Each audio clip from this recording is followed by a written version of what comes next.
Hi there, it's Ron. I wanted to make another video about recovery and renewal. And in case you wondered, Zeus is going to be right here. Gonna help me out, Zeus, right? Okay. He's here for moral support. Uh, anyway, I talked about renewal in my last video, and since then last night I bought some new yellow daffodils at Trader Joe's. And as I said then, yellow daffodils are the symbol of renewal. And Sunday made 22 months sober for me. But in the next few days, I have a couple of dreaded, a couple of awful anniversaries coming up, 2-year anniversaries on March 14th and 15th. I'm recording this video on March 11th. And March 14th and 15th, 2 years ago, I wasn't sober yet, come to think of it. But those were two very extremely difficult days, very emotional, and that was a really awful week for me 2 years ago.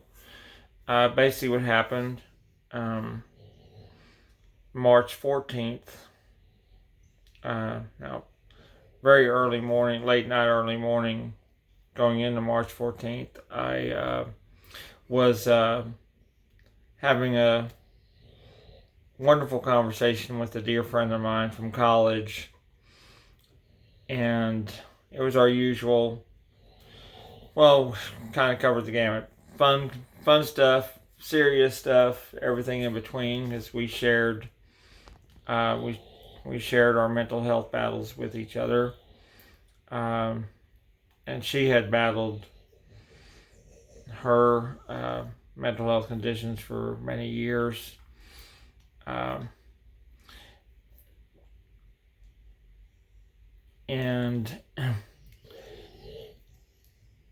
I didn't find out that day, but I found out a few days later that just a few hours after we had talked, maybe 5 or 6 hours after we had talked, she died by suicide. And I may well have been, I'm pretty sure I was the last person that had a full conversation with her. I found out, March 18th.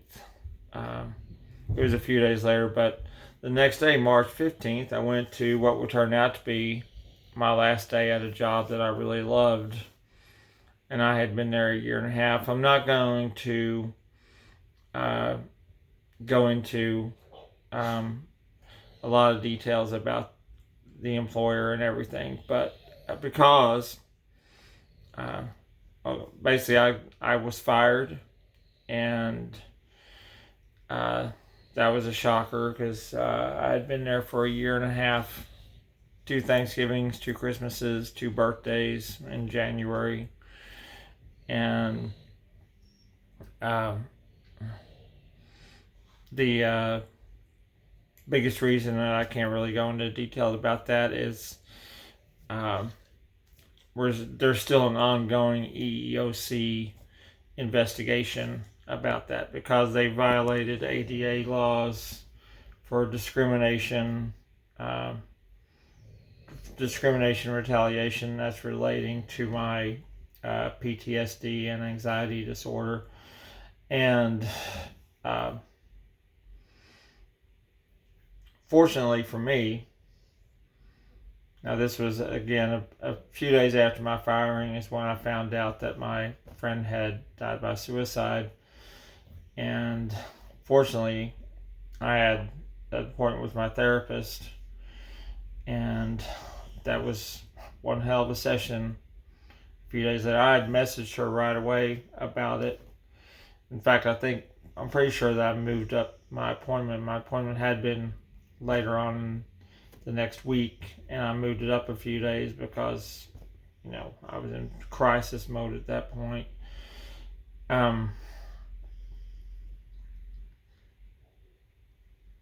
But coming up on these two things, there's, anniversaries like that are never pleasant for anyone. Never pleasant, never easy for anyone. But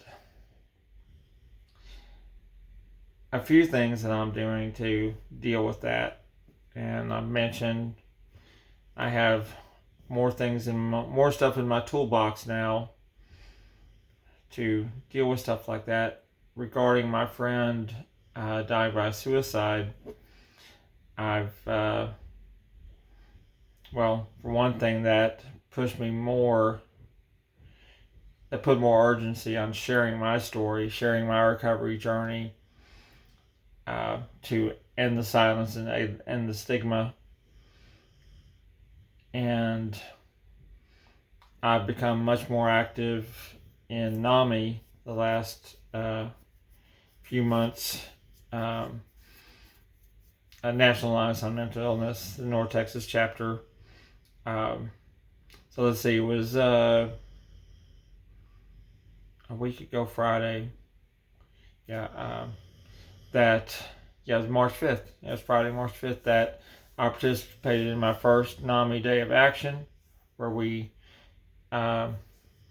used to be in person, but for right now it's online on video. We talked to state legislators about different bills that are up for vote in the Texas legislature, and I function as a storyteller, as one of the bills related to PTSD, and I function as a storyteller, sharing about 2 minutes of my story, maybe 3 minutes at the most, of dealing with PTSD and the difficulties in finding effective help and everything, especially when I didn't have money and insurance.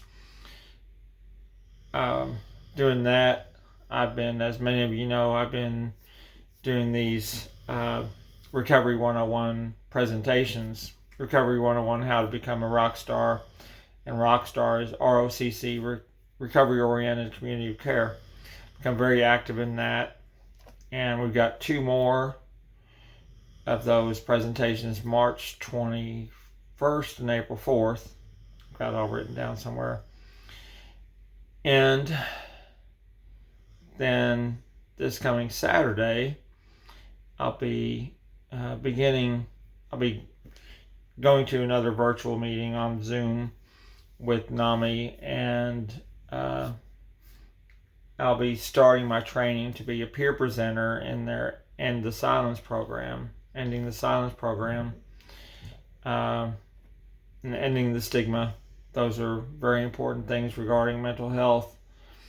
And so what I'll be doing when I'm a peer presenter is sharing my recovery journey, and that brings education, advocacy. My big goal is to let people know that they're not alone. People who are struggling, let them know they're not alone, and hopefully I can help guide them to the resources that they need. So you see, I'm having to write a lot of dates down, dates and times of things that are coming up. Another NAMI Day of Action is coming up on March 26th, I think it is. Same thing, we'll be talking to different state legislators about bills that are up. And excuse, again, the trash bags and tape by the window, that's left over from when we had snowpocalypse here in Dallas, Texas, where it was 0 degrees for about 48 hours. And anyway, but me and Zeus, we just stayed in bed a lot those days. So that's kind of my response to my friend's tragedy is redoubling my efforts and all that, sharing my story, and that helps me. My therapist says reframe and replace. Now, regarding my former employer, again, that's progressing through the EEOC system regarding discrimination and retaliation. But something she told me that very first session after I lost that job, and I started telling her what happened and showed her the termination letter and all that. And she very seriously and adamantly told me, okay, you have to file against them because it's completely wrong, but it's not just about you, it's about everyone who has things like PTSD, and employers discriminate, and they do, some of them. And she reminded me in our session that we had earlier this week, that came up because I had to file a response to that employer's position statement. It's all taking a long time to work its way through the federal system. But I had to, well, I didn't have to, but it makes my case more effective. I filed a response to their position statement, and she asked me if I got that done, and I told her, yeah, I did. I filed a very detailed, very thorough response, and spoke the truth about everything. And the thing I told her, I was reluctant to dive in again just because it brings up that time period that was that whole week after March 14th and 15th 2 years ago was an extremely difficult time and brought up some horrible memories. Kind of triggered me for some memories of years before where things were just going horribly. And so, I was in just full crisis mode. And I wasn't sober yet. So, started to drink some more and everything. Started to drink a little extra and all that. But I just didn't have an appetite for diving back into that. But I did. Because it makes my case a lot more effective. And she reminded me again the other day in our session that I'm not just standing up for myself, I'm standing up for everyone who has mental health conditions like PTSD and anxiety disorder and things like that, because I'm sure there's more than a few people with those conditions who have experienced discrimination in jobs and housing, probably personal relationships as well. And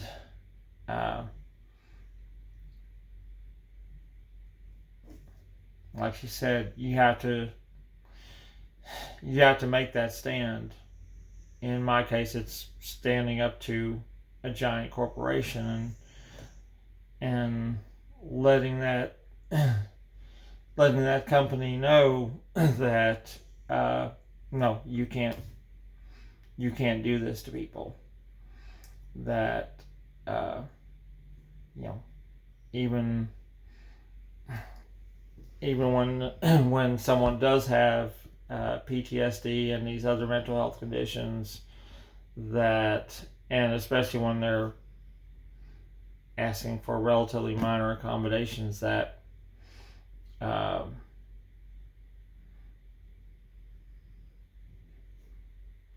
you have to take a stand and let them know that.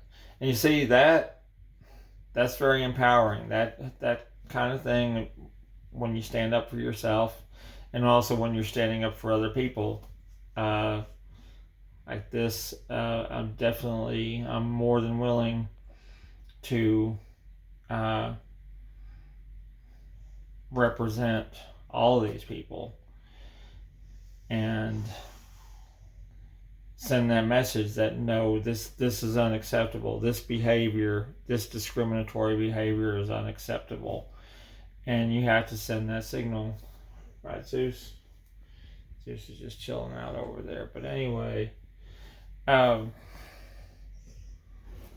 that's, I guess it's cathartic. It really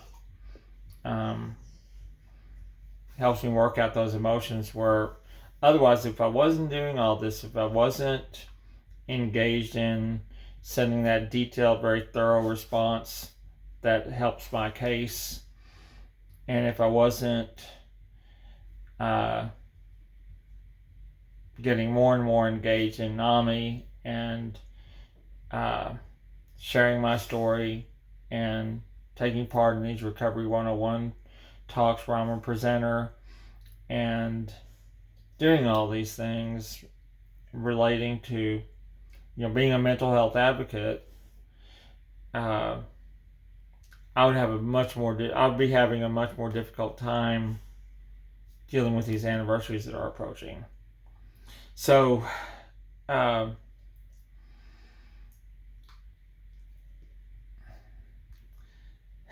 I think it's kind of a reframe and replace thing. These horrible things happened, so take it in.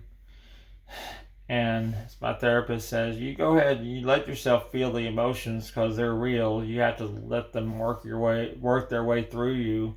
And I'm sure as those dates get closer, I'll feel the whole range of emotion.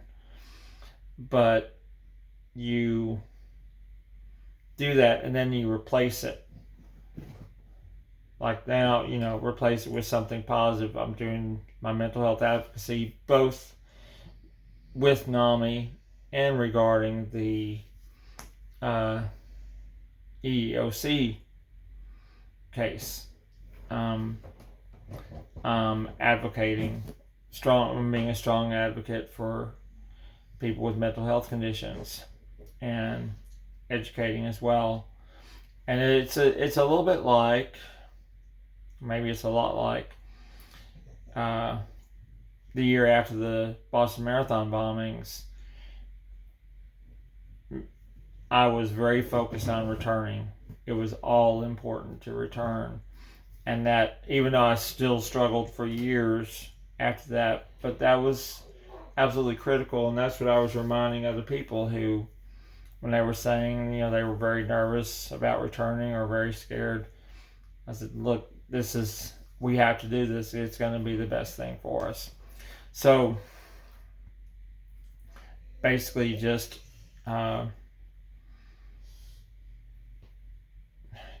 taking that power and speaking the truth. That's all it is, just speaking the truth. And that's just in a nutshell. I think there's no big secret, really. It's just a matter of if you get knocked down, well, it's the old saying about if you get knocked down 1,000 times, you get back up 1,001 times. There's no secret. There's no real formula. You just kind of find it within yourself. And as I always say, we are luminous beings. Jedi Master Yoda told Luke, luminous beings are we. And so we have that in us. And we have to speak truth to power. Anyway, Zeus here is patiently waiting to eat, right, Zeus? Yeah. So we're going to eat, but I wanted to share that this video, once again, longer than I really intended, but just wanted to share that and let people know it's very, just making this and talking about it, it helps you process. That's the way my therapist put it. It helps you process a lot of emotions and everything. So I'll probably make another video about grief as these anniversaries approach. Anyway, Everyone out there, have a great night, and reach out for help if you need it, and if you can, help others who might need some assistance. And Zeus, all right, Zeus is ready to eat. All right, y'all have a great night and stay safe.